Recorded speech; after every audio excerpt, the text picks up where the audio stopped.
Why, hello there. Sir Richard Cackington III here. Thank you so much for stopping by, and today we are going to be discussing a really interesting concept about the future of Destiny 2. Now, only recently, this week at Reset, the IO bunker became available to go and upgrade and utilize within Season of the Worthy. And the first time you actually clear the bunker for IO, it's not really much of a clear. In fact, you're just going and getting an in-game cutscene with Zavala, where he's discussing things with Rasputin the Warmind, and then you see a big map pop up of the solar system, our solar system presumably, and you can actually see the giant pyramid ships, which we were first introduced to back with, we were kind of introduced to that back with Destiny 2 original when it first ended, and the Traveler pulsed out its energy. They were awoken like way outside the solar system, but we kind of saw one in person on the moon, buried deep inside the moon with Shadow Keep, but it looks like they're approaching the solar system, and Zavala is discussing with Rasputin and kind of saying, you know what, I never imagined what it would be like for you to be around during the original collapse when these things first came and pushed humanity to the brink of extinction, and then you kind of see Zavala and Rasputin finally become allies, and they're kind of trying to prevent a second collapse. And we also have something really interesting to kind of show the impact of that in-game. If you go to any of the bunkers, you can actually see the solar system on the wall within a 2D format. Like, you can see the sun, then there's Mercury, Venus. It's all in Russian. However, because Rasputin Warmind is Russian, you see Earth and its moon, Mars and its moon. You have the asteroid belt. Then you have Jupiter, Saturn. Then you have two blacked out planets. They're still actually labeled, but you would have Uranus and Neptune. And then finally, you have what seemingly is another massive asteroid belt or something. And then you have blacked out Pluto. But ever since that cutscene, and this is only this week it started happening, you can see red flashes with these two very pyramid-shaped objects. And that again is saying, I think that is Rasputin the Warmind sensing that these pyramid ships, that the ships of the darkness, have officially entered our solar system.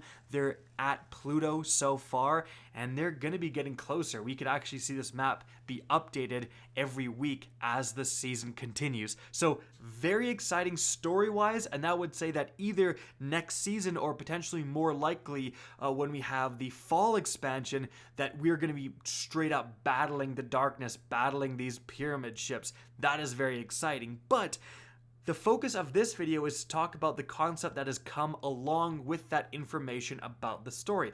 This has been long rumored and long touted by kind of insiders and somewhat data miners. There's some evidence for that.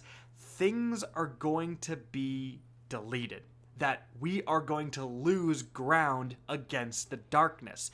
And entire planets and all of the content lying within might just be deleted. Planets that we've had in the game since launch, you won't be able to go to. Now, this will likely be replaced with new and fresh locations, but still, I've already started to see tweets of people, naming their least favorite planets. Surprise, surprise, Mercury can go. I've seen a lot of people saying, you know what, you can delete Gambit. Hopefully the darkness invades Gambit. But aside from that, there's a lot of kind of hearsay and insider sources, like I've said, but the most direct evidence for this happening is, well, it makes sense in the storyline, firstly, but it's what Luke Smith said in the original director's cut. He is very clear that Destiny cannot keep growing. He says that, and he says Destiny is already a bloated game. There's already, potentially too much content. In fact, that was one of the main complaints coming from people who are new to the game. It's like, what do I do? Where do I start? There's just so much going on. And this is both a theoretical thing. In fact, one of the examples Smith gives in that director's cut was Gambit. He's like, there shouldn't be Gambit and Gambit Prime. There should be just one Gambit activity.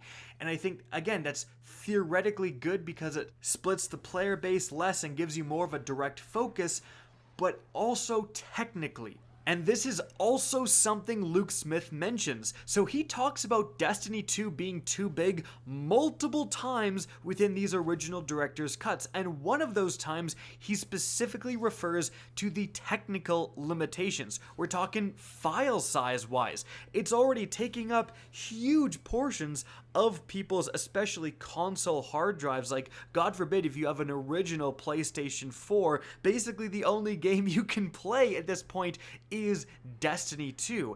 And I can't find an official statement, but I've heard rumors, and I think I even heard from a developer, that there's an actual limit for the size of PlayStation games. Now, this might just be more of a guideline rather than an official rule, and I'm sure if Destiny 2 was to exceed that limit because it's such a big game, Sony would waive that requirement and say, no, it's fine, you guys can have an extra expansion, don't worry about it. But still, if that's an actual thing, and again, we're just talking about how many customers can actually literally continue to add more file size to Destiny 2 as a game, that is an issue as well. The technical side of Destiny 2 becoming just too big.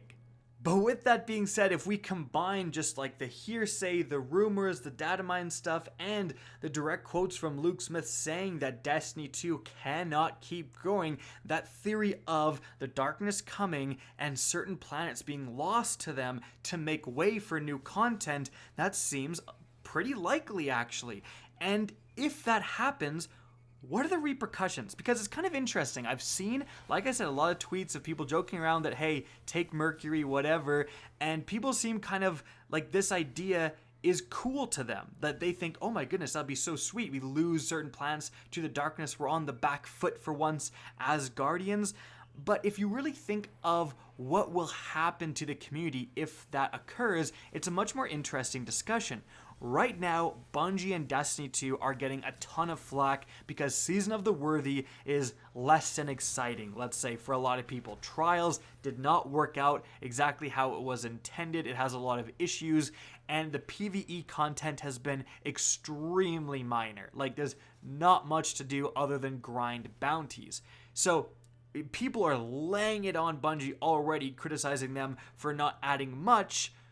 Imagine if they start deleting content, so we get negative content. I mean, if we do lose Nessus, that means we lose all of the different lost sectors on Nessus, all of the different strikes on Nessus. Those would obviously be gone. PvP maps that feature Nessus as a location, those technically would be, like, there's nothing saying that they couldn't keep them, but those would be likely gone too. And of course, the raids associated with the big Callus's ship on Nessus, the Leviathan ship on Nessus, would those be gone too? You could technically keep those because obviously the ship could just move out of the way.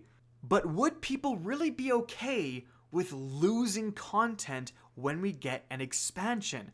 I really wonder, because of course, for that to happen, I think Bungie is at least smart enough to introduce new content at the same time. Like, yeah, we lost Titan. Titan's gone. All the content associating with Titan is gone. The darkness is there. It's invaded. But now we get a new area. Perhaps we get Neptune or a moon of Neptune. We get a new moon of Jupiter that we're having a staging area for. Europa we get as a new piece of content. So we get a whole new area. I was going to say planet, but obviously it would be a moon. We get a whole new area of Europa. Then we get, a couple strikes associated with it. We get a bunch of lost sectors. It's like a whole new planet. We lost a planet, but we're up a planet. And so we're kind of, even ground on content. What would people feel about that? I mean, Titan's not doing much right now. It's not like people are spending a ton of time on a planet like Titan. If you do lose a planet like Io doesn't seem super consequential until you remember that the Whisper of the Worm mission is on Io. And then you're like, oh, wait a minute, would we lose that too? So it gets some really interesting trains of thought going with that stuff. But I think if the new content reintroduced, so we get a new planet like Europa, is quality and it comes with strikes and PvP maps and everything, I think people would be generally okay with losing some of the old to make way for the new. But of course, that entirely hinges on the fact that that new content better be good. Imagine if we lost a planet, we lost Titan, because I think Titan is one of the more likely candidates for something being lost. There isn't much going on Titan on that location. So if that is lost and we get a Season of the Worthy style influx of content, people are gonna be mad because you're losing stuff and the stuff you're getting for that is not very good. Like if we just get another bounty-filled season with some slightly different lost sectors, people are not gonna be happy. You're gonna have to make that new destination count. So it'll have to be to the quality of, for example, the moon, where you have a lot of stuff going on. You have a special public event with the Altars of Sorrow. You have a dungeon located there. You also have a raid located there. Or even, I think, more so to the quality of the Dreaming City. The Dreaming City has so many secrets, so many things to do there, so many things to sink your teeth into, so much lore, so many interesting occurrences happen there. There's a lot of content on there in terms of it has a blind well activity, it also has a dungeon there, it also has a raid there. So much stuff is happening within the Dreaming City. That is the type of thing that Bungie would have to introduce in order to justify, I think, losing one or more planets. And the really interesting part is that if we go back to that like technical and theoretical aspect that Destiny 2 is too big, again, literally and theoretically, and Bungie's gonna start deleting stuff to add new stuff, is that gonna happen like every season?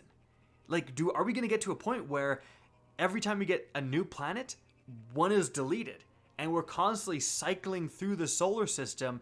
I mean, that could be really interesting, and then that could even present the possibility that we go back to planets. Like, if the darkness takes over Titan and we lose it, several seasons later, perhaps a year later, maybe we reclaim Titan, and it's a whole new area of that, region. We have all this new stuff there. It looks totally different. There's maybe a different enemy type there. You could have some really interesting stuff happening with these rotating, popping in and out planets within the solar system.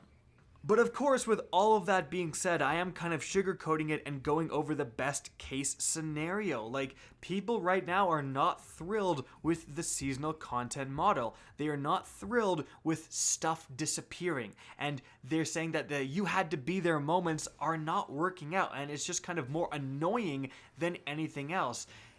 I mean, it's going to get even more serious if entire locations are disappearing, not just seasonal activities.